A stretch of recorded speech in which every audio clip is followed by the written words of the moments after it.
आप सभी का स्वागत है। पिछले वीडियो में हमने एथिक्स और मॉरलिटी के बीच अंतर बताया था। आज हम आपके लिए लेके आए हैं अववृत्ति या मनोवृत्ति। इसको अंग्रेजी में एटीट्यूड कहते हैं। तो इस चैप्टर में हम आपको पढ़ाने जा रहे हैं कि अववृत्ति की अंतर्वस्तु क्या है, इसकी संरचना कैसी होती है, इसकी विशेषताएं क्या हैं, इसका निर्माण कैसे होता है, इसके कार्य क्या हैं। इसके अलावा और भी चीजें हैं इस चैप्टर में, वो दूसरे लेक्चर में कभी बताएंगे कि जैसे अववृत्ति का विचार और व्यवहार पर क्या प्रभाव पड़ता है, राजनीतिक अववृत्ति क्या होती है, अनुनयन क्या होता है। लेकिन ये सारी चीजें आप आसानी से समझ सकते हैं जब आप अववृत्ति को समझ लीजिए। तो देखिए, सबसे पहले हम देखते हैं अववृत्ति क्या है। ये क्या है, क्या है, क्या है? मतलब एक तरह से इसका कंटेंट, अंतर्वस्तु हम बताने जा रहे हैं। अंतर्वस्तु, अंतर्वस्तु बताने जा रहे हैं। कंटेंट, इसको अंग्रेजी में कंटेंट कहते हैं। क्या कहते हैं? कंटेंट। देखिए, अववृत्ति क्या है। अववृत्ति का मोटा मोटा अर्थ यही समझिए कि किसी व्यक्ति या वस्तु के बारे में जो हमारी पसंद या नापसंद होती है, इससे उस व्यक्ति या वस्तु के प्रति हमारे अंदर सकारात्मक या नकारात्मक भाव उठते हैं, और यही सकारात्मक नकारात्मक भाव ही अववृत्ति है। जैसे आप हमको ले लीजिए, बहुत से लोग ऐसे होंगे हमारी टीचिंग पसंद करते होंगे, तो हमारे प्रति उनके भीतर सकारात्मक भाव है, अच्छे अच्छे कमेंट करेंगे, उससे हमारा मनोबल भी बढ़ेगा। तो अच्छे अच्छे कमेंट करेंगे, उससे हमारा मनोबल बढ़ेगा। तो ये क्या है? इसको हम कहेंगे कि आपके भीतर हमारे प्रति सकारात्मक अववृत्ति है। इसी तरह बहुत से लोग ऐसे भी होंगे जिनको हमारी टीचिंग पसंद ना आती होगी, वो खराब कमेंट करेंगे।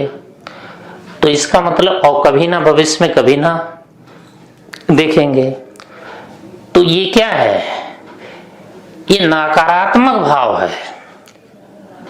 तो इसको हम क्या कहेंगे? ना, हमारे प्रति आपके मन में कौन सी अववृत्ति हो गई? नकारात्मक अववृत्ति हो गई। ऐसा भी हो सकता है कि आप हमको पसंद भी करें और नापसंद भी करें। मतलब आपके भीतर हमारे प्रति सकारात्मक और नकारात्मक दोनों तरह का भाव। जैसे आपको हमारी टीचिंग पसंद हो सकती है तो सकारात्मक भाव होगा, लेकिन हो सकता है आपको हमारा व्यवहार पसंद ना हो, नकारात्मक भाव है। तो आप कैसे कथन करेंगे? आप तो यही कहेंगे ना कि अच्छे टीचर हैं लेकिन व्यवहार बड़ा गंदा है। ठीक? तो यहां सकारात्मक भाव भी है और नकारात्मक भाव भी है। तो अववृत्ति और कुछ भी नहीं, किसी व्यक्ति, वस्तु, स्थान के प्रति जो हमारे भीतर सकारात्मक या नकारात्मक भाव आता है, वही भाव अववृत्ति कहलाता है। तो आपको ये चीज मालूम हो गई कि अववृत्ति में इसका पहला कंटेंट क्या है? यह किसी मनोवैज्ञानिक विषय के प्रति होती है। मनोवैज्ञानिक विषय हो, मनोवैज्ञानिक विषय हो। मनोवैज्ञानिक विषय का मतलब क्या है? मनोवैज्ञानिक विषय का मतलब है जिसको देखकर, जिसको जानकर हमारे भीतर भाव पैदा हो, वही मनोवैज्ञानिक विषय है।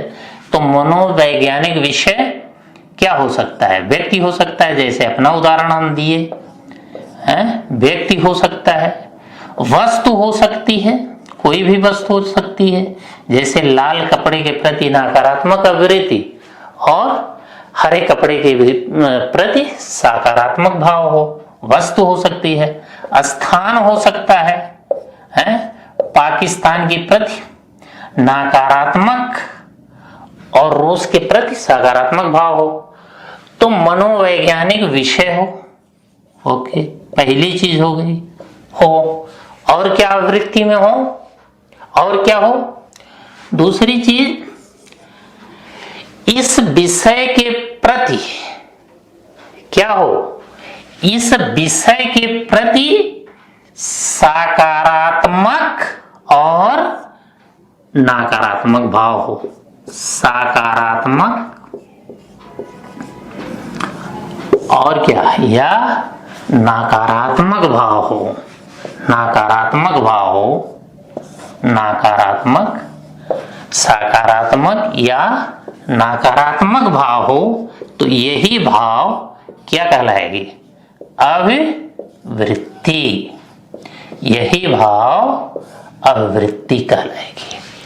तो किसी मनोवैज्ञानिक विषय के प्रति, यहां लिख लें प्रति, के प्रति सकारात्मक नकारात्मक भाव ही अभिवृत्ति है। ठीक, इसकी ऐसी परिभाषा थॉर्स्टन ने दी थी। थॉर्स्टन ने दी थी, किसी मनोवैज्ञानिक विषय के प्रति सकारात्मक और नकारात्मक भाव ही अभिवृत्ति है। ठीक, ये तो पहली चीज हो गई। अब दूसरी चीज देखिए, इसमें दूसरी चीज क्या हो गई? दूसरी चीज ये होगी कि तीन पक्ष होते हैं। इसमें किसी भाव या वृत्ति के निर्माण में तीन पक्ष होंगे। तीन पक्ष। ये तीन पक्ष क्या होंगे? तीन पक्ष क्या होंगे? एक तो होता है संज्ञानात्मक पक्ष। संज्ञानात्मक पक्ष, संज्ञानात्मक पक्ष। इसका संबंध किससे होता है? विचार या विश्वास से। विचार या विश्वास से, या विश्वास से। संज्ञानात्मक पक्ष विचार या विश्वास से होता है। कि जैसे किसी टीचर या कोचिंग के बारे में आपने सुन रखा है, अभी देखा नहीं है, सुन रखा है कि उस टीचर से कोई पढ़ ले या उस कोचिंग से पढ़ ले तो पक्का सिलेक्शन है। तो क्या है, उस कोचिंग या उस टीचर, इस विश्वास से उस टीचर या कोचिंग के प्रति कैसा भाव आएगा? सकारात्मक ना। तो ये हो गया भावात्मक पक्ष है। तो भावात्मक पक्ष हो गया। तो भावात्मक पक्ष किस पर आधारित हो गया? कि उसी विश्वास पर कि मतलब भारत की सबसे अच्छी कोचिंग या सबसे अच्छा टीचर यही है। ठीक है, तो ये भावात्मक पक्ष हो गया। इसका संबंध किससे है? भाव से। ठीक, भाव से है। अब तीसरा पक्ष क्रियात्मक या व्यवहारात्मक। अब उस टीचर को देखने या उससे पढ़ने के लिए आप हाथ पैर मारेंगे, तो ये कौन सा पक्ष हो गया? क्रियात्मक पक्ष। तो एक क्रियात्मक पक्ष हो गया, इसका संबंध किससे है? व्यवहार से, व्यवहार से, व्यवहार से, इसका संबंध व्यवहार से है। अंग्रेजी इसकी लिख लीजिए तो थोड़ा सा ज्यादा सही रहेगा। कॉग्निटिव, ये कॉग्निटिव एस्पेक्ट है, कॉग्निटिव एस्पेक्ट, एस्पेक्ट ये कैसा है? ये अफेक्टिव, इसकी अंग्रेजी क्या होती है? Affective aspect, aspect. और ये बिहेवियरल एस्पेक्ट, बिहेवियरल एस्पेक्ट। ठीक, अब देखें कि आपने देखा कि अभिवृत्ति में ये तीन पक्ष हो सकते हैं। तीन पक्ष कोई जरूरी नहीं, तीन पक्ष हो सकते हैं, ठीक है, हो सकते हैं। संज्ञानात्मक, भावात्मक, क्रियात्मक। इसका उदाहरण हम ले सकते हैं। ये उदाहरण तो हमने बता दिया, समझ में आ गया होगा। उदाहरण जो आपको एग्जाम में लिखना है, कोई उदाहरण ले लीजिए, चाहे ये ले लीजिए कि मांसाहार करना पाप है, ऐसा आपने सुन रखा है या आपको ऐसा विश्वास है, या आप ऐसा उदाहरण थोड़ा सा टीक लीजिए, अश्वेत बुरे होते हैं, अश्वेत बुरे होते हैं, ऐसा बुरे होते हैं, ये आपको विश्वास है कि अश्वेत बुरे होते हैं, ठीक है। या तो आपके साथ अश्वेत ने ऐसा व्यवहार किया जिसकी वजह से आपका यह विश्वास बन गया, या लोग कहते हैं, आपका परिवार, आपका समाज कहता है कि अश्वेत लोग बुरे होते हैं, तो आपको पक्का विश्वास हो गया कि अश्वेत लोग बुरे होते हैं।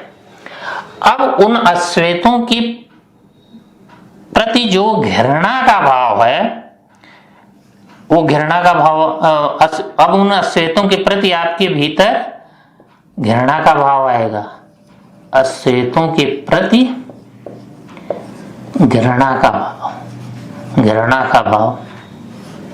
ये घृणा का भाव किसने पैदा किया? आपके इसी विश्वास ने पैदा किया कि अश्वेत बुरे होते हैं, ठीक। अब देखिए, अब क्रियात्मक पक्ष, क्रियात्मक पक्ष देखिए, क्रियात्मक पक्ष क्या हो गया कि अब आप अश्वेतों से दूर रह सकते हैं, उनको गाली दे सकते हैं, उनको मार पीट सकते हैं, तो ये क्रियात्मक पक्ष हो गया। तो अश्वेतों से दूर रहना, गाली देना, ये सब, अश्वेतों से दूर रहना, दूर रहना या गाली देना उन्हें, ये गाली देना, गाली देना, ठीक।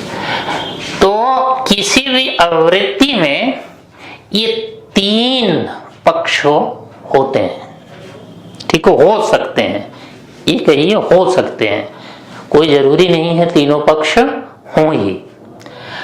तो आप ये भी अवृत्त की परिभाषा दे सकते हैं, या यह भी अवृत्त का कंटेंट बता सकते हैं कि अवृत्ति संज्ञानात्मक, भावात्मक और क्रियात्मक पक्षों से बनी अस्थाई मानसिकता है। तो इन तीनों से जो हमारी मानसिकता बनती है वही अवृत्ति है, हैं? तो यहां आप एक लाइन लिख लेंगे, इन तीनों ए बी सी, मतलब ए बी सी पक्षों से बनी, पक्षों से बनी अस्थाई मानसिकता, अस्थाई मानसिकता ही क्या है? अवृत्ति है। अस्थाई मानसिकता ये क्या है? अवृत्ति है। ये तो अवृत्ति क्या है, या अवृत्ति का कंटेंट आपको मालूम हो गया कि एबीसी पक्षों से बनी अस्थाई मानसिकता ही आवृत्ति है। तो अब कंटेंट या अंतर वस्तु मालूम हो गई, तो अब हम देखते हैं आवृत्ति की संरचना, स्ट्रक्चर कैसा है, स्ट्रक्चर के बारे में आपको बताते हैं। स्ट्रक्चर, संरचना, आवृत्ति की संरचना। संरचना देखें, संरचना, स्ट्रक्चर।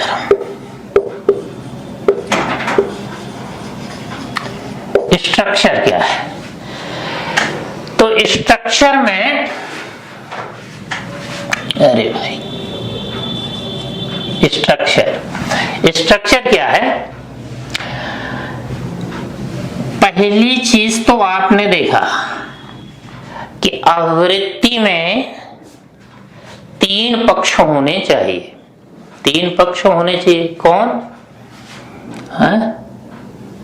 3 पक्ष। 3 पक्ष कौन कौन? क्या नाम है? संज्ञानात्मक, संज्ञानात्मक प्लस भावात्मक प्लस क्रियात्मक। तो जो क्रियात्मक,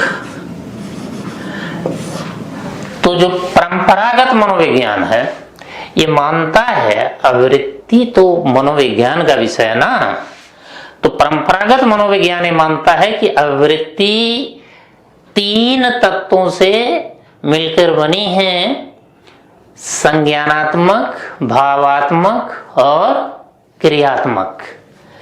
तो ये कौन? परंपरागत, ये परंपरागत धारणा है, परंपरागत, ये परंपरागत विचार है आवृत्ति के बारे में। लेकिन आधुनिक मनोविज्ञान कहता है कि कोई जरूरी नहीं है तीनों पक्ष हों ही। तो दूसरी चीज, जरूरी नहीं 3 पक्ष हों ही, पक्ष हों ही, ये जरूरी नहीं है। ये आधुनिक मत कहता है, आधुनिक मत, आधुनिक मत या अनुसंधान ये कहता है कोई जरूरी नहीं 3 पक्ष हों ही। जैसे ये है, जैसे कि किसी आवृत्ति में हो सकता है कि केवल 2 पक्ष ही हों, हो सकता है, ऐसे लिखिए कि हो सकता है, क्या हो सकता है?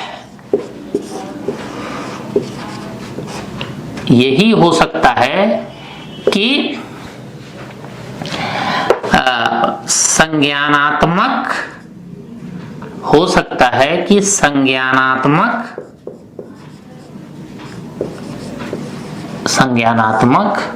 और भावात्मक पक्ष हो, भावात्मक पक्ष हो, लेकिन क्रियात्मक ना हो, क्रियात्मक ना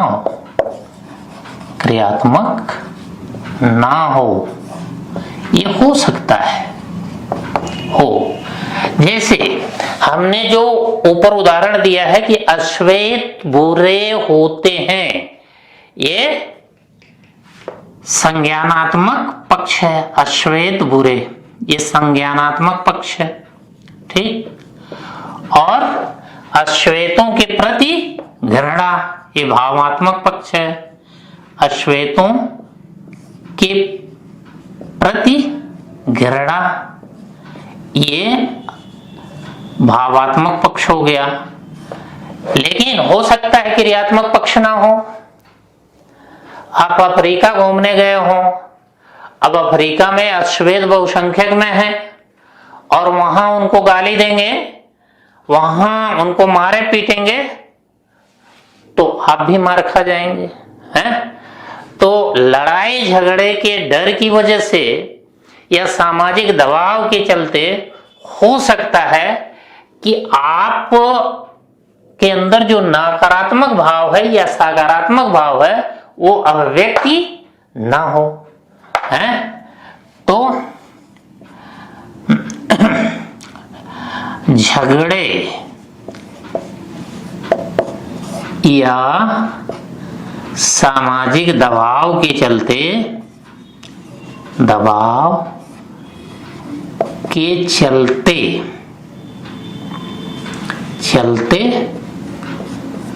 अश्वेतों को गाली ना दे पाना, अश्वेतों को गाली ना देना, ये गाली ना देना, ठीक, ये है कि क्रियात्मक पक्ष इस आवृत्ति में नहीं है। इसी तरह तमाम उदाहरण हो सकते हैं कि जैसे समलैंगिकों का उदाहरण ले लीजिए। आपके अंदर समलैंगिकों के प्रति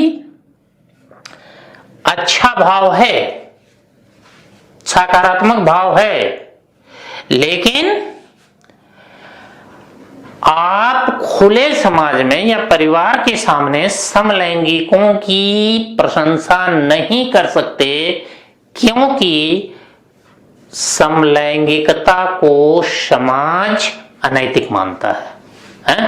तो सामाजिक दबावों के चलते समलैंगिकों के प्रति सकारात्मक भाव होने के बावजूद आप समलैंगिकों की प्रशंसा नहीं कर सकते। इसका मतलब क्या है? भावात्मक संज्ञानात्मक पक्ष तो है, लेकिन आपके इस आवृत्ति में क्रियात्मक पक्ष मौजूद नहीं है। दूसरी चीज ये भी हो सकती है, कि भावात्मक संज्ञानात्मक और क्रियात्मक पक्ष हो, भावात्मक पक्ष न हो। संज्ञानात्मक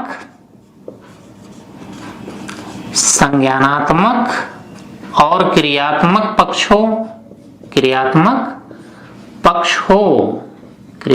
पक्ष हो, लेकिन क्या ना हो, पक्ष हो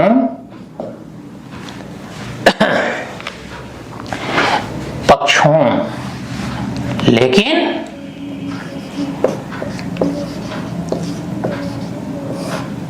भावात्मक ना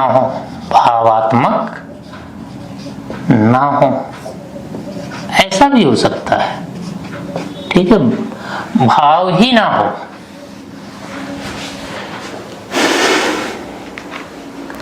कि संज्ञानात्मक क्रियात्मक पक्ष हो लेकिन भावात्मक पक्ष ना हो, ये भी हो सकता है। कि जैसे आपके भीतर यह विचार है कि मांसाहार करना ठीक नहीं है, ठीक है, मांसाहार करना ठीक नहीं है, फिर भी आप क्या है, मांसाहार करते हुए अपने मित्र के साथ पनीर खा रहे हैं।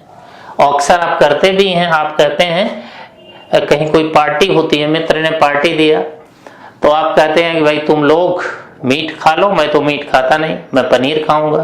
तो आप मित्रों के साथ बैठकर पनीर खा रहे हैं, मतलब मित्र मांस खा रहे हैं, आप पनीर खा रहे हैं। तो इसका मतलब क्या है कि भावात्मक पक्ष होता, अगर मांसाहार के प्रति घृणा का भाव होता तो क्या होता, तो आप मित्रों के साथ बैठकर मीट नहीं खाते। तो इसका मतलब ये संज्ञानात्मक पक्ष है।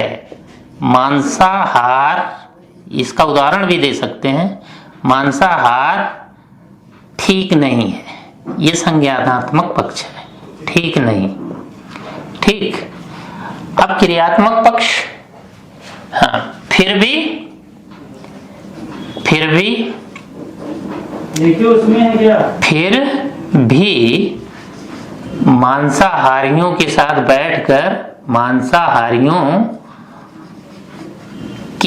बैठकर पनीर खा रहे हैं, के साथ बैठकर पनीर, मांसाहारियों के साथ बैठकर पनीर खाना, बैठकर पनीर खाना।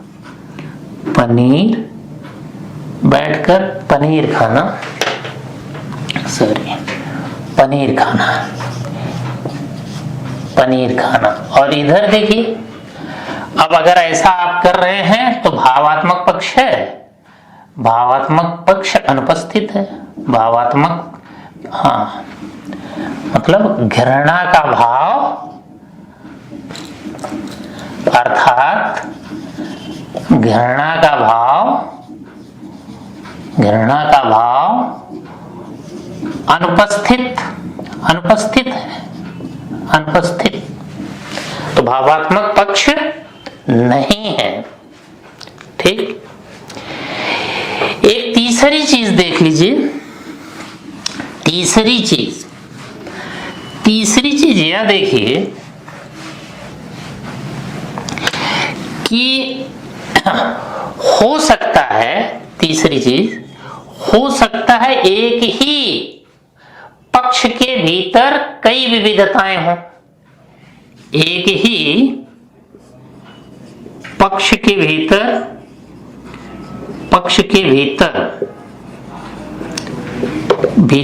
कई विविधताएं,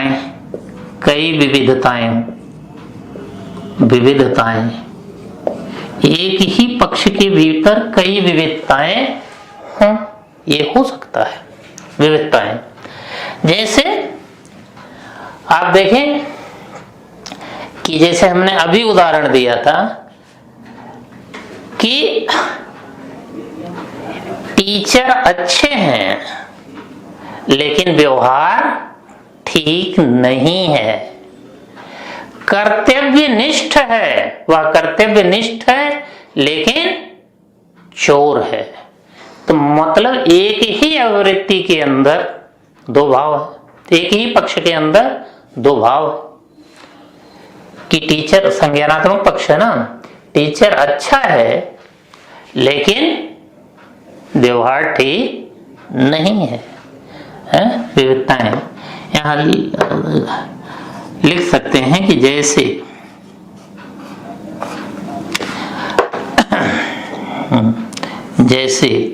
कर्तव्यनिष्ठ तो है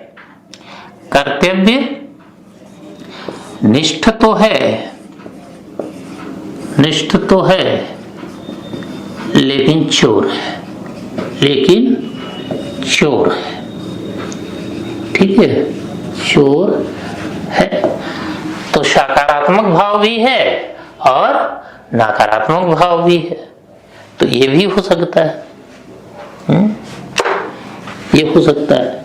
और ये भी हो सकता है, चौथा पॉइंट देखें, ये भी हो सकता है कि किसी आवृत्ति में अगर तीनों पक्ष मौजूद हैं तो कोई जरूरी नहीं है कि तीनों पक्षों का क्रम यही हो, तीनों पक्षों का क्रम कोई जरूरी नहीं है, संज्ञानात्मक, भावात्मक और क्रियात्मक हो, यह क्रम बदल सकता है।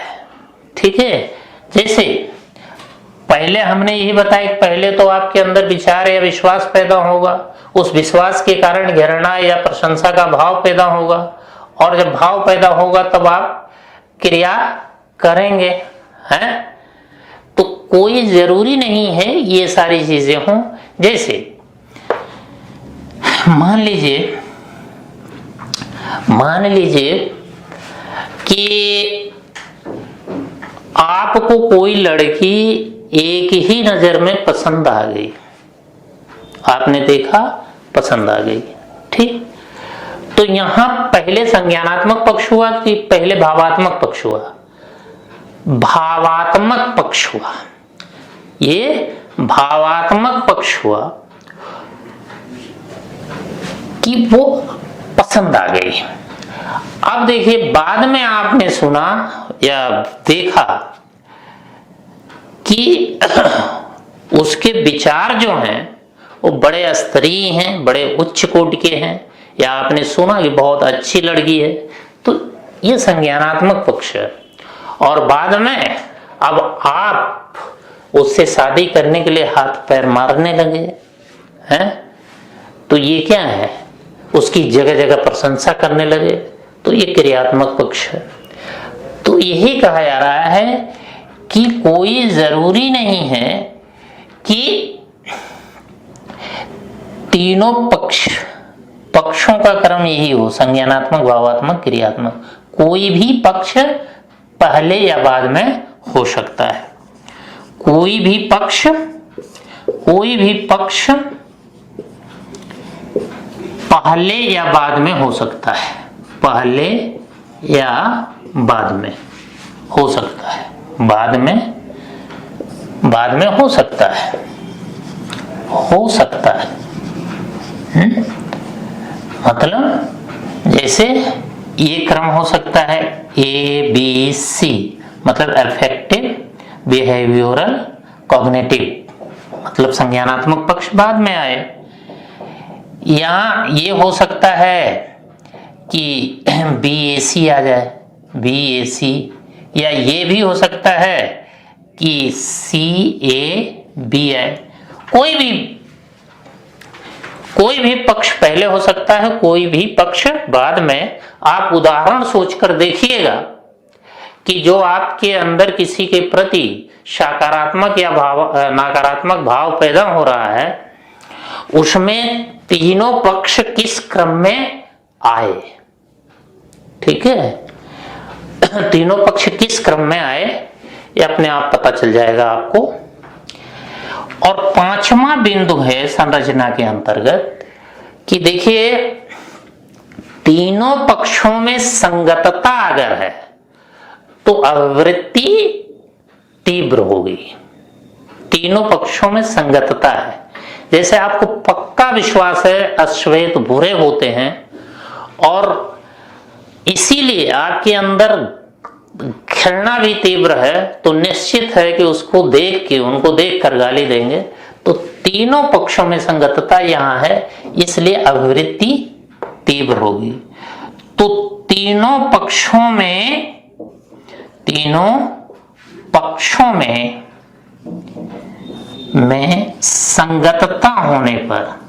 संगतता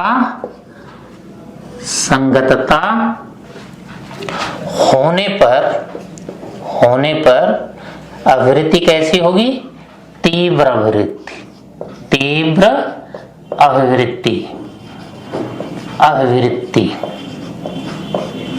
अभिवृत्ति। ठीक, तो उम्मीद है कि आपको अभिवृत्ति की अंतर्वस्तु और संरचना समझ में आ गई होगी कि आपने देखा कि किसी मनोवैज्ञानिक विषय के प्रति सकारात्मक नकारात्मक भाव जो है वही अभिवृत्ति है। फिर आपने देखा अभिवृत्ति के तीन पक्ष होते हैं। अभिवृत्ति के तीन पक्ष होते हैं कौन कौन? संज्ञानात्मक, भावात्मक, क्रियात्मक।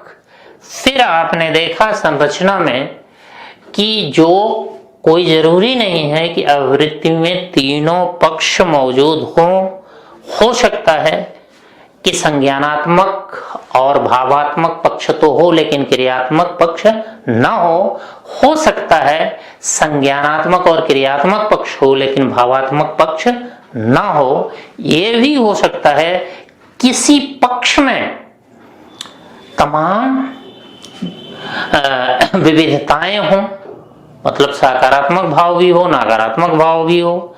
फिर देखा कि तीनों पक्षों में अगर संगतता होगी तभी अभिवृत्ति तीव्र होगी। अब आ जाते हैं अभिवृत्ति की विशेषताएं। तो अगली हेडिंग डाल लीजिए, अभिवृत्ति की विशेषताएं, अभिव्यक्ति की विशेषताएं क्या होती हैं? अभिव्यक्ति की विशेषताएं, तो अगला पॉइंट है विशेषताएं। विशेषताएं, विशेषताएं कि पहली विशेषता तो यही हो गई, पहली विशेषता यही हो गई कि ये मनोवैज्ञानिक विषय के प्रति होती है। मनोवैज्ञानिक विषय के प्रति होती है, मनोवैज्ञानिक विषय के प्रति, विषय के प्रति, मनोवैज्ञानिक विषय के प्रति होती है। ठीक, दूसरी विशेषता इसकी क्या हो गई?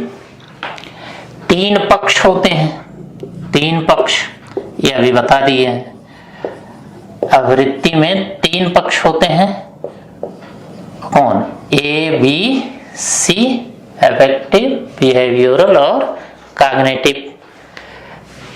तीसरी बात सकारात्मक, सकारात्मक या नकारात्मक होती है, चाहे सकारात्मक होगी या नकारात्मक होती है। ठीक है, ये भी जान लिया है। चौथी चीज देखिए, चौथी चीज कि तीनों पक्षों में संगतता है, तो तीनों पक्षों में संगतता होने पर तीव्र होती है। तीनों पक्षों में संगतता अगर है, संगतता होने पर तीव्र होती है। ठीक, तीव्र होती है। अगली चीज देखिए, पांचवा कि आवृत्तियों का निर्माण समाजीकरण से होता है। या तमाम चीजें अभी हम बताएंगे कि परिवार में जो कुछ आप सीखते हैं उसी से आपके भावों का निर्माण होता है। कि जैसे आपके परिवार में हमेशा पाकिस्तान के विरोध में चर्चा होती है और बचपन में है, मतलब छोटे बच्चे हैं, तो निश्चित है कि बिना कुछ समझे पाकिस्तान के प्रति आपके अंदर नकारात्मक प्रवृत्ति हो जाएगी या नकारात्मक भाव आ जाएगा। इसी तरह किसी समुदाय या संप्रदाय के प्रति अगर परिवार में नकारात्मक चर्चाएं होती हैं तो आपके भीतर ये नकारात्मक भाव पैदा होगा। तो इसीलिए कहा जाता है कि जो आवृत्तियां होती हैं वो हम सीखते हैं, अर्जित होती हैं सामाजिकरण की प्रक्रिया के द्वारा। ठीक है, परिवार से सीखते हैं, समाज से सीखते हैं, पड़ोस से सीखते हैं, मित्र मंडली से सीखते हैं। तमाम चीजें आवृत्तियों को सिखाने में सहायक होती हैं। अब जैसे आप सुनते भी होंगे कि मतलब बच्चा जो है फला के साथ रहकर बिगड़ गया, इसके मित्र अच्छे नहीं हैं, गंदी गंदी बातें बताते हैं। तो ये सारी बातें हैं। तो अधिकांश अभिवृत्तियां अर्जित होती हैं, अर्जित होती हैं, अर्जित, अर्जित होती हैं, अर्जित होती हैं, होती हैं किसके द्वारा? समाजीकरण के द्वारा, समाजीकरण की प्रक्रिया के द्वारा। मतलब परिवार, मित्र, शिक्षण संस्थाएं, इन सब से हम सीखते हैं समाजीकरण के द्वारा। कुछ आनुवांशिक भी होती हैं 2-3%, 2-3%, जैसे जिनको आप गॉड गिफ्टेड चीजें कहते हैं, गॉड गिफ्टेड चीजें वो आनुवांशिक होती हैं। जैसे संगीत, संगीत इसको आप गॉड गिफ्टेड चीजें मानते हैं, तो संगीत के प्रति जो सकारात्मक अभिवृत्ति है वो क्या है? वो गॉड गिफ्टेड है। समझ रहे हैं? आनुवांशिक है। तो ऐसी अभिवृत्तियां आनुवांशिक होती हैं। अगला देखिए आवृत्तियां प्रेरणादायक होती हैं, प्रेरणादायक होती हैं, प्रेरणादायक होती हैं। जैसे अगर महात्मा गांधी के प्रति हम सकारात्मक अभिवृत्ति रखते हैं, सकारात्मक भाव रखते हैं, तो जाहिर सी बात है कि उनकी शिक्षाएं, उनका व्यक्तित्व हमें प्रेरित करेगा। अब अगली हेडिंग डालते हैं आवृत्तियों का निर्माण। आवृत्तियों का निर्माण, आवृत्तियों का निर्माण।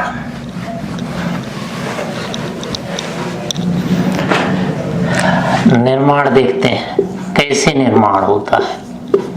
निर्माण, फॉर्मेशन, एटीट्यूड फॉर्मेशन, कैसे होता है वृत्तियों का निर्माण। तो ये देखिए, निर्माण में वैसे तो हमने बताया 2-3% आवृत्तियां ही आनुवांशिक होती हैं, जैविक होती हैं। दरअसल जो मूल प्रवृत्तियों से संबंधित आवृत्तियां होती हैं वही आनुवांशिक होती हैं, ठीक है। बाकी का निर्माण होता है, तो बाकी के निर्माण में व्यक्तिगत और सामाजिक कारक मुख्य भूमिका निभाते हैं। हाँ, तो यहां निर्माण में केवल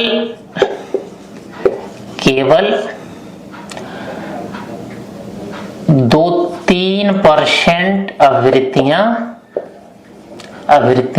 क्या होती हैं? आनुवांशिक होती हैं, मतलब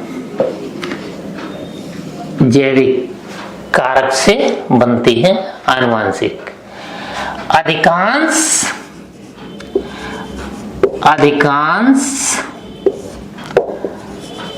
का निर्माण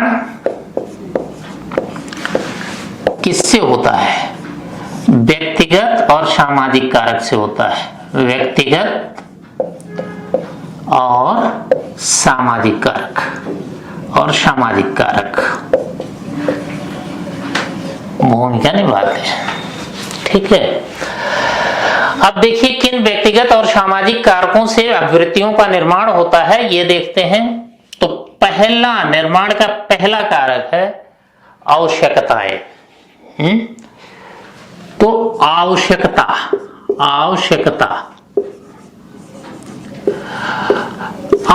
का मतलब जिस भी चीज से हमारी आवश्यकता पूर्ति होती है उस चीज के प्रति हमारे भीतर सकारात्मक अभिवृत्ति बन जाती है।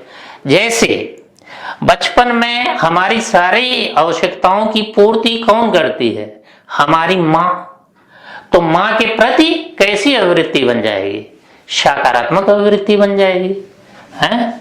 जैसे यहां लिख सकते हैं, पूरा लिखाना संभव नहीं है, नोट्स ले लीजिएगा बाद में। जैसे माँ के प्रति सकारात्मक अभिवृत्ति।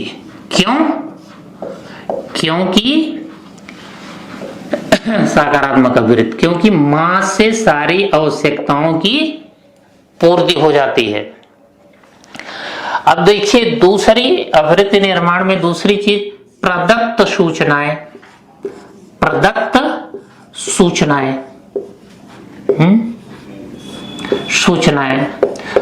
तो जैसे हमको सूचनाएं मिलेंगी उसी तरह की अभिवृत्ति निर्मित होगी हमारे भीतर, उसी तरह का भाव हमारे भीतर निर्मित होगा।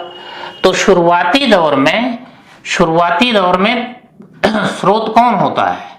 परिवार स्रोत होता है। सूचनाओं का स्रोत परिवार होता है।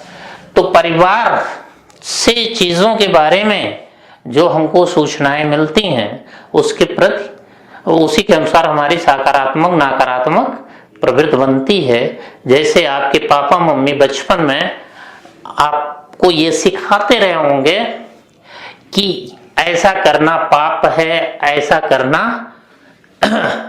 पवित्र है या अच्छा है, तो हमको ऐसा करना चाहिए, ऐसा नहीं करना चाहिए। इससे हमारे भीतर सकारात्मक या नकारात्मक चीजें या नकारात्मक आवृत्ति बनती है। ठीक है, जैसे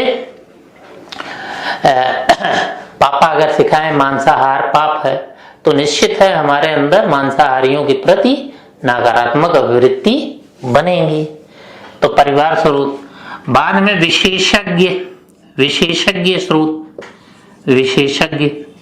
ठीक है, तो विशेषज्ञों के माध्यम से तमाम सूचनाएं मिलती हैं, उससे आवृत्तियों का निर्माण होता है। या मीडिया के माध्यम से तमाम सूचनाएं मिलती हैं, उससे भी आवृत्ति का निर्माण होता है। जैसे मीडिया, सरकारें मीडिया का प्रयोग अपने पक्ष में करती हैं।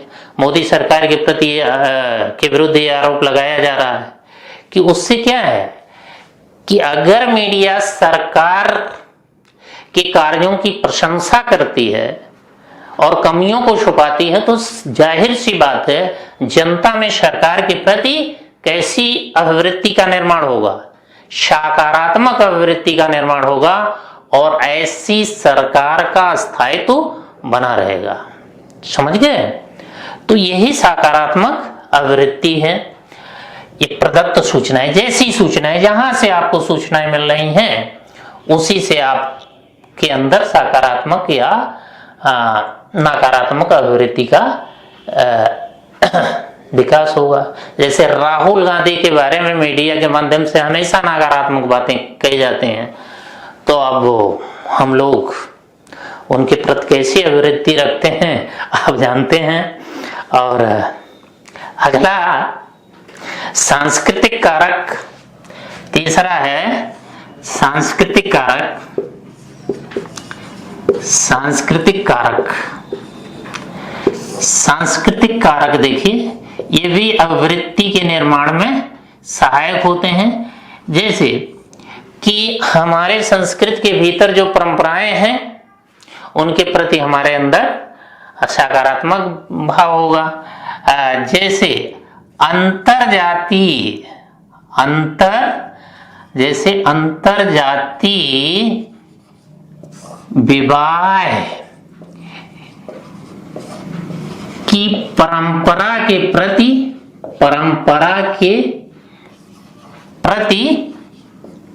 सकारात्मक भाव, ये सकारात्मक आवृत्ति आपकी होगी।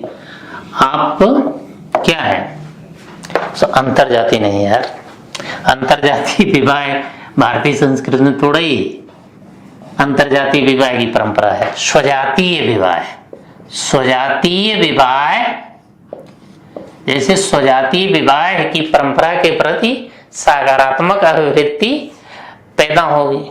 आपका अगर गैर बिरादरी से प्रेम हो गया, तो जब शादी करने की बात आती है, तो एक अंदर कचोट तो रहती है, काश या अपनी बिरादरी का होता या होती। तो ये सारी बातें हैं। अगला देखिए समूह संबंधन, चौथा समूह संबंधन, समूह संबंधन, समूह संबंधन कि आप जिस भी प्राथमिक या द्वितीयक समूह के सदस्य होते हैं, उनके मूल्यों आदर्शों को अपना लेते हैं, उसी के अनुसार सकारात्मक या नकारात्मक आवृत्ति का आपके अंतर्गत अंदर विकास होता है। जैसे प्राथमिक समूह परिवार है, परिवार के मूल्यों और आदर्शों का प्रभाव आपकी आवृत्ति पर पड़ेगा कि नहीं। या आप किसी पॉलिटिकल, द्वितीयक समूह है, जैसे पॉलिटिकल पार्टी है, किसी पॉलिटिकल पार्टी के आप सदस्य हैं, तो पॉलिटिकल पार्टी के आदर्शों मूल्यों के अनुसार आपको चलना पड़ेगा, और इसलिए ऐसी पॉलिटिकल पार्टी के प्रति आपके अंदर सकारात्मक आवृत्ति का निर्माण होगा। ठीक, वो गलत भी करेगी तो आपको गलत नहीं लगेगा, एक तरह से उसके भक्त बन जाएंगे आप। ठीक, तो यही समूह संबंधन हुआ कि समूह के मूल्यों, आदर्शों के प्रति सकारात्मक अभिवृत्ति, के प्रति सकारात्मक भाव, सकारात्मक अभिवृत्ति का निर्माण होगा। ठीक है, क्योंकि इसे आपको मानना पड़ेगा। ये क्लियर हुआ। अब देखिए और क्या चीज है, वैयक्तिक भिन्नताएं, चौथा पांचवा वैयक्तिक भिन्नताएं भी हो सकती हैं। वैयक्तिक भिन्नताएं, वैयक्तिक भिन्नताएं, विभिन्नताएं, हालांकि ये बहुत इंपॉर्टेंट तो नहीं है। वैयक्तिक भिन्नताएं का मतलब जैसे कम आईक्यू वाले लोग जो होंगे, कम आईक्यू वाले जो लोग होंगे वो रूढ़िवादी होंगे, रूढ़वादी होंगे है। और जो जो उच्च आईक्यू वाले होंगे, उच्च आईक्यू वाले होंगे वो प्रगतिशील होंगे, प्रगतिशील होंगे। ठीक, वे प्रगतिशील होंगे, ऐसी अभिवृत्ति का निर्माण होगा, वो प्रगतिशील होंगे। अगला देखिए, अगली चीज क्या है, आवृत्तियों का निर्माण सबसे ज्यादा सामाजिक अधिगम से होता है।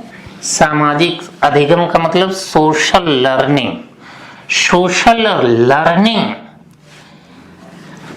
कई तरीके से हम करते हैं, मतलब सामाजिक रीति रिवाजों, प्रथा परंपराओं को कई तरीके से सीखते हैं। तो छठा सामाजिक अधिगम। सामाजिक अधिगम, अधिगम का मतलब सीखना। सामाजिक व्यवहारों को हम कैसे सीखते हैं, सामाजिक रीति रिवाजों को कैसे सीखते हैं। तो अधिगम के कई तरीके हो सकते हैं, अधिगम के कई तरीके हो सकते हैं। जैसे एक होता है क्लासिकल अनुबंधन। क्लासिकल, कोई जरूरी नहीं है कि आप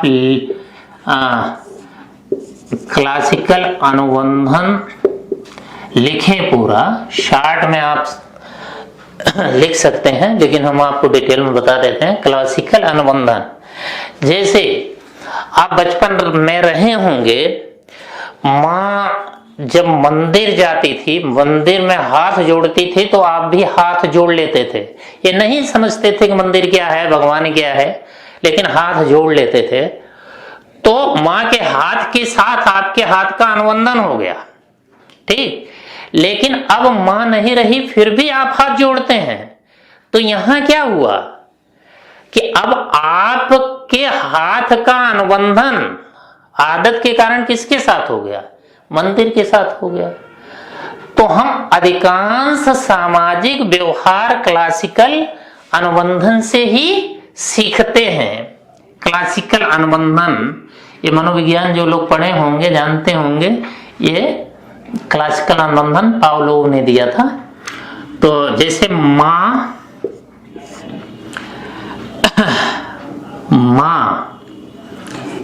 के ना रहने पर मंदिर में हाथ जोड़ना, मंदिर में हाथ जोड़ना, ये हाथ जोड़ना किसने सिखाया? माँ हाथ जोड़ती थी तो आप भी हाथ जोड़ लेते थे। अब माँ नहीं है फिर भी आप हाथ जोड़ ले रहे हैं। क्यों? क्योंकि आपके हाथ का अनुबंधन किससे हो गया? मंदिर से हो गया। दूसरा देखिए, एक साधनात्मक अनुबंधन होता है। साधनात्मक अनुबंधन, इसका मतलब क्या है? साधनात्मक अनुबंधन का मतलब प्रशंसनीय, मतलब आपके जिन कार्यों की प्रशंसा होती है, उन कार्यों को बार बार दोहराते हैं, तो उन कार्यों के प्रति आपके मन में सकारात्मक अभिवृत्ति पैदा हो जाती है। तो इससे भी आप सामाजिक चीजों को, सामाजिक रीति रिवाजों को सीखते हैं तो जो प्रशंसनीय चीजें होती हैं, क्या लिखा है यार, जो यहाँ देख लीजिए, जो प्रशंसनीय चीजें होती हैं उनको आप बार बार करते हैं और इससे क्या है, इससे आप उस चीज को सीख जाते हैं, उस चीज के प्रति सकारात्मक आवृत्ति का निर्माण होता है। एक प्रेक्षणात्मक अनुबंधन है कि आपको जो हीरो लगता है जिसको आप आइडियल मानते हैं, तो उसके नक्शे कदम पर आप चलने लगते हैं, उसकी वो जो बातें बताता है वो आप ग्रहण कर लेते हैं, इसी को प्रेक्षणात्मक अनुबंधन कहते हैं। कि जैसे आपके पापा हीरो हैं, तो जाहिर सी बात है उनकी बहुत सी आदतों को, बहुत से व्यवहारों को आप सीख लेंगे, वही प्रेक्षणात्मक अनुबंधन है। तो ये क्लासिकल अनुबंधन, साधनात्मक अनुबंधन, प्रेक्षणात्मक अनुबंधन, इन सब चीजों से सामाजिक अधिगम होता है और सामाजिक अधिगम से ही आवृत्तियों का निर्माण होता है। मतलब सामाजिक रीत रिवाजों, व्यवहारों को हम इस 3 तरीके से सीखते हैं। एक जैसे माँ वाला उदाहरण दिया, दूसरा ये उदाहरण दिया समाज जिन कार्यों की प्रशंसा करता है, अक्सर देखिए कोई लड़का अच्छा काम करता है तो लोग प्रशंसा करते हैं और फिर पुनः प्रशंसा प्राप्त करने के लिए बार बार वही काम दोहराता है वो, तो ये साधनात्मक अनुबंधन है। और प्रेक्षणात्मक अनुबंधन तो जान ही रहे हैं कि जो आइडियल व्यक्ति होता है उसके नक्शे कदम पर आप चलने लगते हैं, तो उसी तरह की आवृत्ति का आप में निर्माण होता है। ये सामाजिक अनुबंधन है। अब देखिए आवृत्ति का कार्य हम देखते हैं। कार्य शर्ट में देख लें, वीडियो बड़ा होने लगा है। कार्य हम देख लेते हैं आवृत्ति के। कार्य फंक्शन है, तो जब आप फंक्शन देखेंगे, वो सब सिलेबस में आपकी वृत्ति लिखा होगा, कार्य का मतलब वृत्ति लिखा होगा, हो सकता है ना समझ पाए, फंक्शन लिख लीजिए, फंक्शन। तो आवृत्ति के फंक्शन को हम लाभ हानि की भाषा में बताएंगे, लाभ हानि की भाषा में, कि आवृत्ति से क्या लाभ है, क्या हानि है, इस भाषा में बताएंगे, लाभ हानि की भाषा में बताने जा रहे हैं। ठीक, अब देखिए आवृत्तियों से क्या लाभ है, ये पहली चीज बताते हैं। पहली चीज, आवृत्तियों से लाभ ये है कि निर्णय लेना या चुनाव करना सरल हो जाता है। निर्णय, ये लाभ बता रहे हैं, लाभ निर्णय या चुनाव में आसानी, चुनाव में आसानी। चुनाव का मतलब यहाँ इलेक्शन नहीं है, सिलेक्शन है। चुनाव में आसानी, समझ गए? चुनाव का मतलब सिलेक्शन है। जैसे आपका एक छोटा सा उदाहरण दे दें, किसी रंग के प्रति सकारात्मक आवृत्ति है, मान लीजिए लाल रंग के प्रति सकारात्मक आवृत्ति है, तो आप कपड़े की दुकान में जाते हैं और कपड़े वाला इसलिए आपसे पूछता है किस कलर का आपको चाहिए, तो आप कहते हैं रेड। तो रेड जब कहते हैं तो वो रेड में जितनी भी मतलब लाल रंग से संबंधित जितने भी उसके पास मॉडल हैं वो आपको दिखा देता है, तो आप उसमें से आसानी से चुन सकते हैं। तो पूरे दुकान का कपड़ा पलटवाने से बच जाते हैं। तो इसीलिए कहा जा रहा है निर्णय और चुनाव में आसानी होती है? कि जैसे लाल रंग के प्रति सकारात्मक आवृत्ति है तो आप दुकान से आसानी से लाल रंग के कपड़े का चुनाव कर सकते हैं। दूसरा पॉइंट, अवांछित सूचनाओं से बचाव। अवांछित सूचनाओं से बचाव, सूचनाओं से बचाव, अवांछित सूचनाओं से बचाव। तो हम लोग देखिए, हम लोग क्या है कि सूचना के संसार में रह रहे हैं, तमाम सूचनाएं हैं। आप देख लीजिए, पढ़ाई लिखाई से संबंधित तमाम सूचनाएं हैं। तो अगर आपके भीतर किसी विषय के प्रति सकारात्मक आवृत्ति है तो उस विषय से संबंधित ही सूचनाओं का चुनाव करेंगे और सूचनाओं के संजाल से बच जाएंगे, हैं? तो जैसे विषय के प्रति सकारात्मक आवृत्ति होने पर विषय से संबंधित सूचनाओं का चुनाव। ठीक।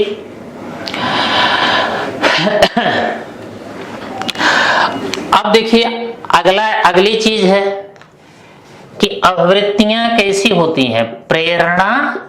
प्रेरणादायक होती हैं। प्रेरणादायक आवृत्ति प्रेरणादायक होती है। जैसे गांधी जी के प्रति अगर सकारात्मक आवृत्ति है तो निश्चित है कि गांधी जी की शिक्षाओं का आप पर असर पड़ेगा, उनके व्यक्तित्व का आप पर असर पड़ेगा, उनके बताए गए मार्ग पर आप चलेंगे तो आवृत्तियां प्रेरणादायक होती हैं। चौथा देखिए, सामाजिक प्रतिष्ठा में वृद्धि होती है आवृत्तियों से। सामाजिक प्रतिष्ठा बढ़ाती हैं आपकी, कि जैसे समाज में स्वीकृत नियमों के अनुसार अगर आप चलेंगे तो क्या होगा? आपकी प्रशंसा होगी। तो इसीलिए आपके भीतर नियमों के प्रति सकारात्मक आवृत्ति का निर्माण भी हो जाता है। तो कहने का मतलब यह है कि समाज जिन नियमों को लेकर समाज में सहमति है उसके अनुसार आप चलेंगे तो आप प्रशंसा के पात्र होंगे, आपका सम्मान बढ़ेगा, समाज में आपकी इज्जत बढ़ेगी। अगली चीज है पांचवा, आत्मसंतोष। आत्मसंतोष तो आवृत्तियों के अनुसार काम करने से आपको संतोष मिलता है, कि आपको लगता है कि हमने सही काम किया, समाज कल्याण के लिए काम किया। तो आवृत्तियों के अनुसार काम करने से आत्म संतोष प्राप्त होता है। हाँ। अगला देखिए, छठा सामाजिक जगत। सामाजिक जगत की समझ बनाने में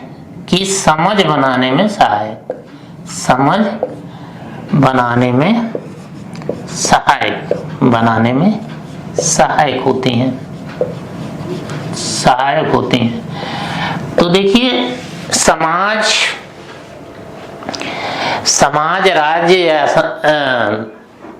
दुनिया के प्रति जो भी हमारी समझ है वो समझ आवृत्तियों के आधार पर ही बनती है।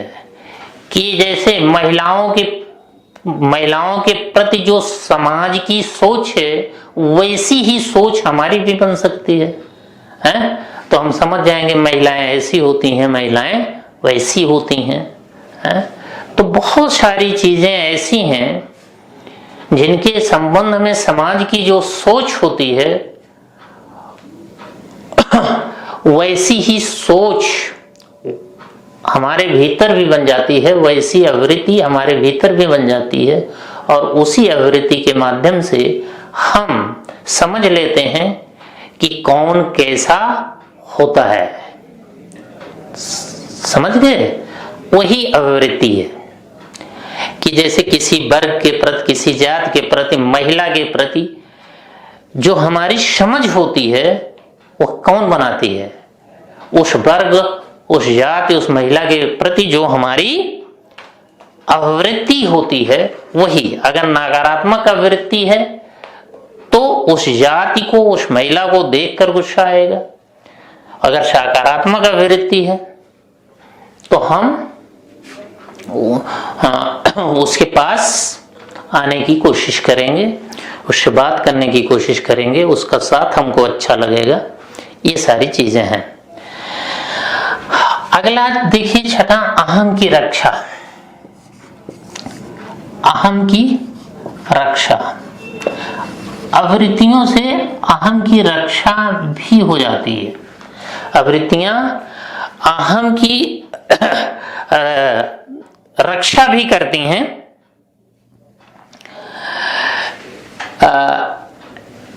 जैसे मान लीजिए हम किसी को पसंद करते हैं और वह हमको लिफ्ट नहीं दे रहा है, तो हमारे भीतर इस तरह की आवृत्ति डेवलप हो गई कि वह बड़ा घमंडी है।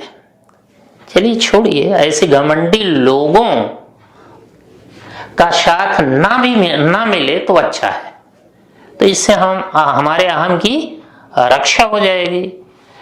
समझ गए कि नहीं? कि कोई व्यक्ति अगर हम बहुत पसंद करते हैं लेकिन वह लिफ्ट नहीं दे रहा है, तो धीरे धीरे उसके विरुद्ध हमारे अंदर ये इस तरह की आवृत्ति, नकारात्मक आवृत्ति पैदा हो जाएगी। बड़ा घमंडी है। ऐसे घमंडी लोगों का साथ ना मिले तो बेहतर है। तो इससे हमारे अहम की, हमारे ईगो की रक्षा हो जाएगी कि नहीं, ऐसे लोगों को हमें पसंद नहीं करना चाहिए। तो ये आवृत्तियों से लाभ हो गया। तो इनका लाभ वाला कार्य हो गया। अब हानि वाला कार्य देख लीजिए आवृत्तियों का। हानि, इनसे हानियां भी होती हैं। आवृत्तियों से हानि क्या होती है? हानि देखें। हानि ये होती है कि आवृत्तियों से रूढ़िवाद को बढ़ावा मिलता है। रूढ़िवाद को बढ़ावा, रूढ़िवाद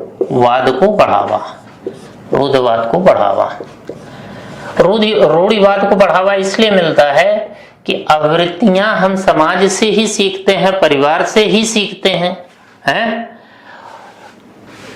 भाई वहीं से तो अर्जित करते हैं कि जैसा समाज सोचता है वैसी सोच, वैसा भाव हमारे भीतर डेवलप हो जाता है। तो अगर किसी चीज के प्रति सकारात्मक आवृत्ति डेवलप हो गई तो वो पीढ़ी दर पीढ़ी चलती रहेगी। नकारात्मक आवृत्ति हो गई तो पीढ़ी दर पीढ़ी ऐसे चलती रहेगी। तो इससे रूढ़िवादी को बढ़ावा मिलता है। जैसे नारियों के प्रति नकारात्मक आवृत्ति है अगर समाज में, तो उससे क्या है, हम भी उसी समाज के अंग हैं, तो हमारे भीतर वो नकारात्मक आवृत्ति पैदा हो जाएगी। वही चीज हमारा बच्चा सीखेगा, वही चीज फिर आगे चलकर उसका बच्चा सीखेगा। तो इससे रूढ़िवादिता को, आवृत्तियां रूढ़िवादिता को बढ़ावा देती हैं, ऐसा हम कह सकते हैं। आवृत्तियों के कारण व्यक्ति तटस्थ नहीं रह पाता। तटस्थ नहीं रहा जा सकता। आवृत्तियों के कारण तटस्थ नहीं रहा जा सकता।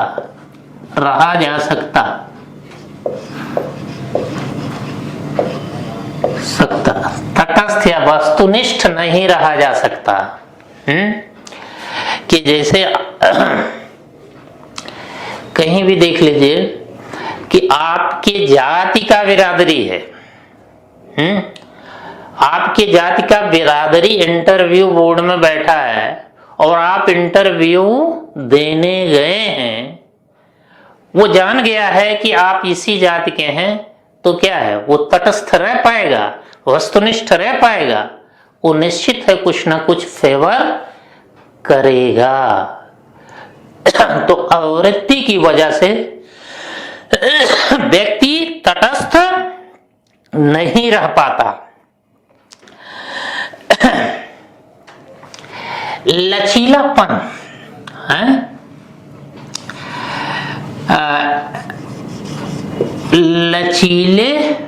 लचीलापन भी नहीं रह पाता, लचीलापन भी नहीं रह पाता, नहीं रह पाता, लचीलापन भी नहीं रह पाता कि जिस चीज के बारे में आपके अंदर जो भाव बन गया, सकारात्मक या नकारात्मक, तो उसको इतनी आसानी से नहीं बदला जा सकता। समझ गए? उसको इतनी आसानी से नहीं बदला जा सकता। तो लचीलापन, इसमें आवृत्तियों के कारण लचीलेपन में कमी आ जाती है, हमारा व्यक्तित्व अपेक्षाकृत कठोर हो जाता है।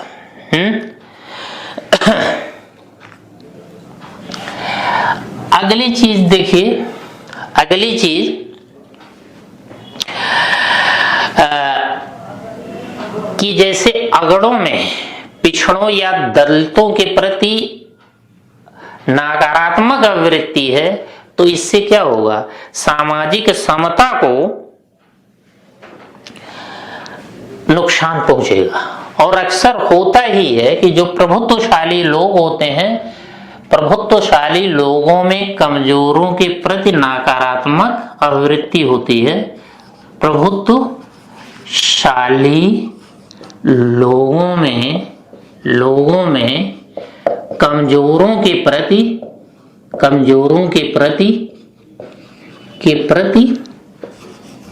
नकारात्मक आवृत्ति होती है, नकारात्मक आवृत्ति होती है।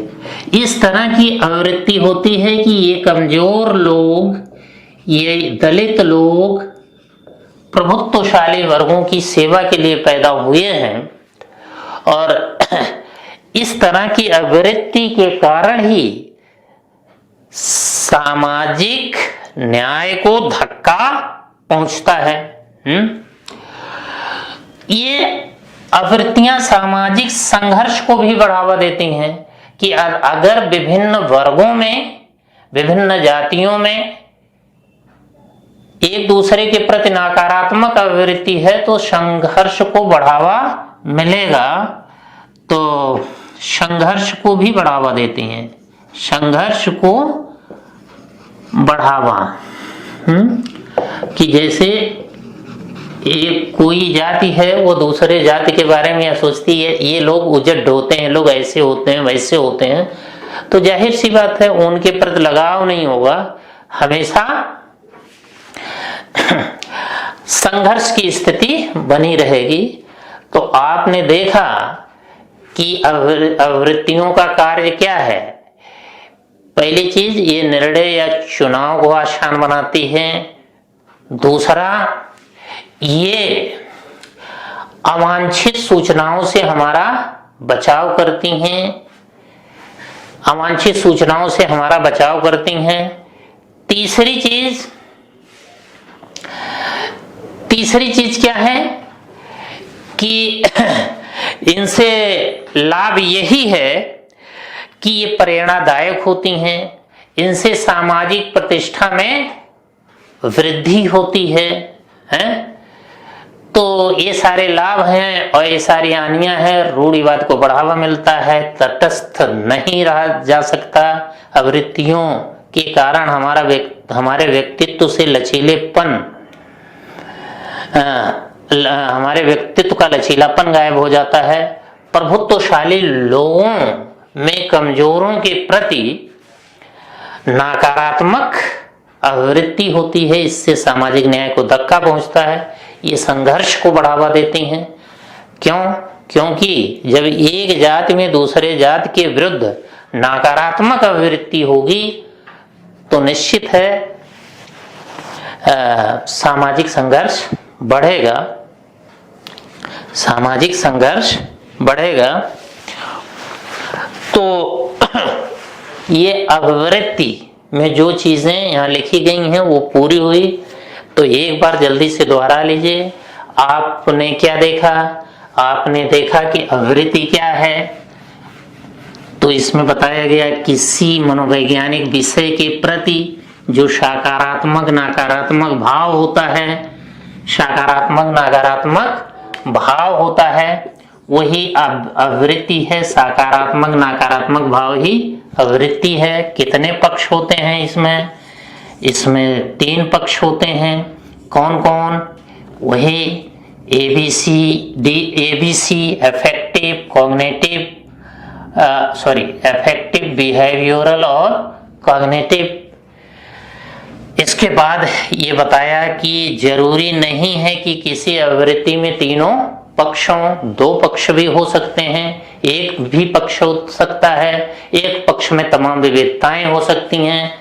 फिर आपको विशेषता बताया गया। विशेषता में बताया गया कि अभिवृत्ति मनोवैज्ञानिक विषय के प्रति होती है, 3 पक्ष होते हैं, प्रेरणादायक होती है, अधिकांश अभिवृत्ति अर्जित होती है।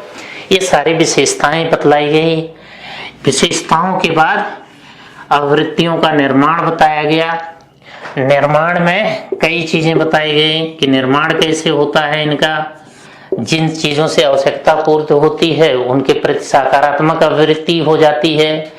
जिस ग्रुप में रहते हैं उसके मूल्यों, उसके आदर्शों को हम अपना लेते हैं।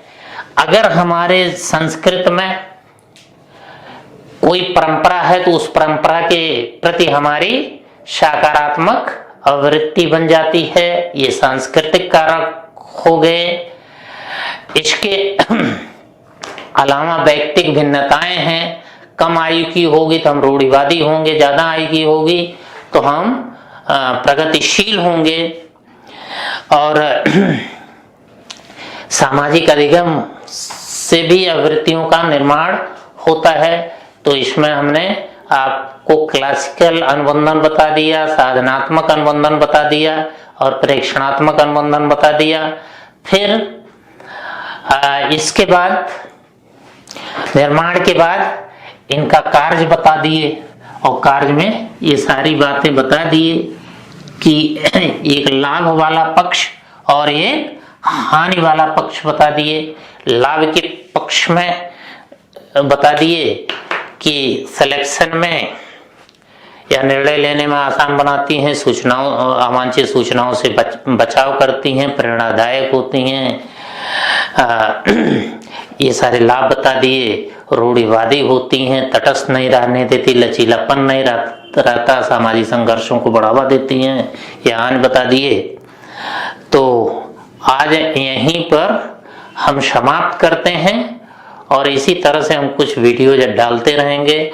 अगर आपको अच्छा लगा हो तो केवल देखिए ना, सब्सक्राइब करिए, क्योंकि सब्सक्राइब करेंगे तो इससे हौसला बढ़ेगा और हम आपको केवल एथिक्स नहीं पूरा जीएस पढ़ा देंगे। जल्दी हम आपको विश्व इतिहास के भी कुछ चैप्टर डालेंगे। तो आज यहीं समाप्त करते हैं। धन्यवाद।